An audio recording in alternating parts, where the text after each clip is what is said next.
Welcome back to the second level of analysis. In the previous chapter, we mastered the basics of body language, but true mastery lies in the details you cannot see with a casual glance.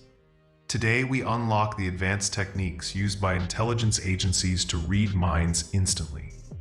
Now that you understand the basics of the eyes, hands, and feet, we must go deeper. The next level of analysis is not about what you see, but what you sense. These are the advanced techniques used by intelligence agencies and master negotiators. Let's talk about microexpressions. These are facial expressions that occur within a fraction of a second. They are involuntary and expose a person's true emotion before their mask falls back into place. Imagine you tell your friend that you got a promotion. For a split second, you see their nose wrinkle and their lip corner raise on one side. That is the micro-expression of contempt or jealousy. A second later, they smile and say, "Congratulations." But the truth was in that first split second. The smile is social. The micro-expression is biological. Watch for the eyebrows.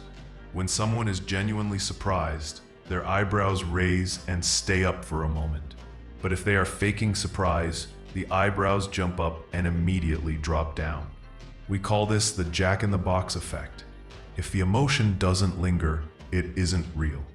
Next, we must analyze paralinguistics, the vocal cues. It is not about what they say, but how they say it.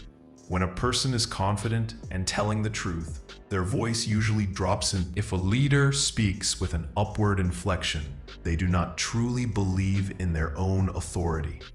Also, listen for the throat-clearing spike. If you ask a specific question like, "Where were you last night?" and the person clears their throat before answering, they are buying time. Their brain is setting up a defense mechanism.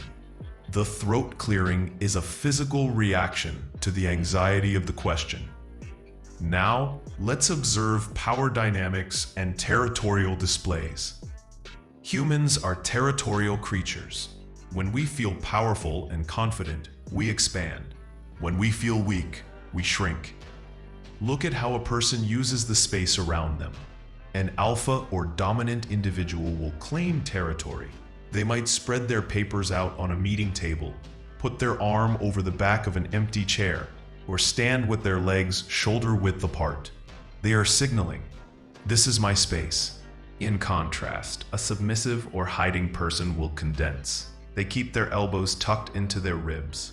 They keep their phone and keys close to their body. They are minimizing their footprint to avoid being a target. If you are in a negotiation, watch the elbows. If the elbows are on the table and spread out, they are engaged and confident. If the elbows drop off the table and pin to the side of the body, they have lost confidence. You have the upper hand. Press your advantage. Another critical sign is the suprasternal notch, the hollow at the base of the neck. This is a highly vulnerable area. When a person feels threatened or anxious, they will often cover this area with their hand, adjust their tie, or play with a necklace. In dating or social interactions, this is a massive clue. If you are talking to someone and they are constantly touching their neck or collarbone, they are uncomfortable. It might not mean they are lying. It might mean they are attracted to you but nervous, or they feel intimidated. Context is key. Let's combine these observations into a real-world scenario. You are buying a used car. You ask the seller, "Has this car ever been in an accident?" Watch closely. If he answers no immediately, looks you in the eye, and his pitch drops at the end, it's likely the truth. But if he pauses, clears his throat, rubs the back of his neck, and says no, with a slight question mark in his tone, while his feet point away from the car, he is lying. The car is damaged. Walk away. This is the power of combining clusters. Never rely on just one sign. A person might cross their arms because they are cold, not because they are defensive. But if they cross their arms, clench their fists, and look away, that is a cluster. That is a confirmed signal. Mastering these clusters takes time. You must practice in low-stakes environments. Watch people in coffee shops. Watch interviews of politicians. Turn off the sound and just watch the bodies.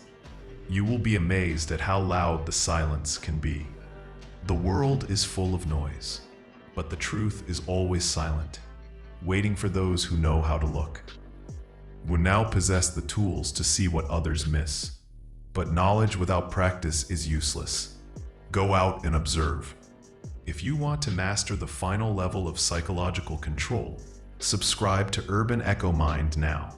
The journey has just begun.